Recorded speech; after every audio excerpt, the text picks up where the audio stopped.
Answer বিদ্রোহ থেকে শুরু করে সচিবালয়ে আগুন কোনো বিচ্ছিন্ন ঘটনা নয় দাবি করে বিএনপির স্থায়ী কমিটির সদস্য মির্জা আব্বাস বলেছেন, স্বৈরাচারের দোসর যারা এখনও ঘাপটি মেরে আছে তাদের উস্কানিতেই এসব হচ্ছে।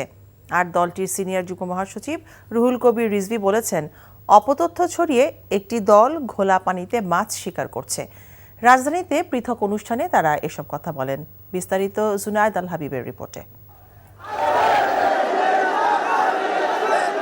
বিজয় দিবস উপলক্ষে সকালে বিএনপির প্রতিষ্ঠাতা শহীদ রাষ্ট্রপতি জিয়াউর রহমানের মাজারে শ্রদ্ধা নিবেদন করে জাতীয়তাবাদী রিকশা, ভ্যান, অটো শ্রমিক দল।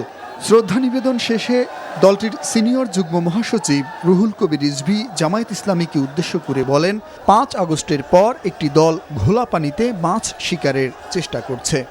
এক চাঁদাবাজ পালিয়েছে, আরেক চাঁদাবাজকে কেউ দেখতে চায় না। কাকে উদ্দেশ্য করে বলছেন আমরা কি বুঝতে পারি না? আমরা তো প্রথমেই দেখলাম 5ই আগস্টের পরের দিনই কি করে ইসলামী ব্যাংকগুলো আপনারা দখল করেছেন। আমি সেই রাজনৈতিক দলটিকে বলতে চাই, খুব নীরবে নিভৃতে সব কিছু অপকর্মের সাথে আপনারা জড়িত। দুপুরে চট্টগ্রামে অপর এক অনুষ্ঠানে আমির খসরু মাহমুদ চৌধুরী বলেন, নতুন বাংলাদেশ গঠনে তরুণ প্রজন্মকে এগিয়ে আসতে হবে।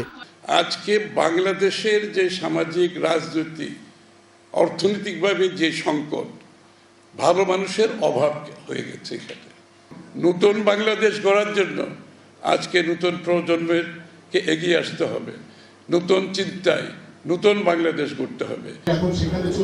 এদিকে রাজধানীর নয়াপল্টনে সাংবাদিকদের সাথে মতবিনিময় সভার আয়োজন করে ঢাকা মহানগর দক্ষিণ বিএনপি। এ সময় দলের স্থায়ী কমিটির সদস্য মির্জা আব্বাস বলেন, সরকারের ভেতর থেকে স্বৈরাচারের দোসরদের সরাতে না পারলে কোনো সংস্কারই ফলপ্রসূ হবে না। এ সময় যত দ্রুত সম্ভব মানুষের ভোটাধিকার ফিরিয়ে দেওয়ারও আহ্বান জানান তিনি।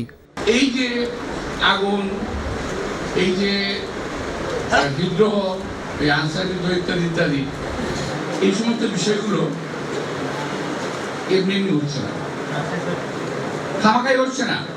কেউ না কেউ উস্কানি দিচ্ছে এবং তারা সচিবালয়ে বসে আছে।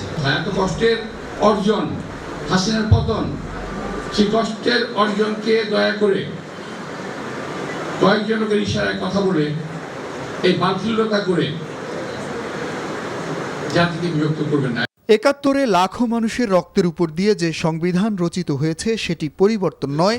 যারা সংবিধানের অপব্যবহার করেছে তাদের শাস্তির আওতায় আনার দাবি জানান মির্জা আব্বাস। জুনায়েদ আল হাবিব, এনটিভি নিউজ, ঢাকা।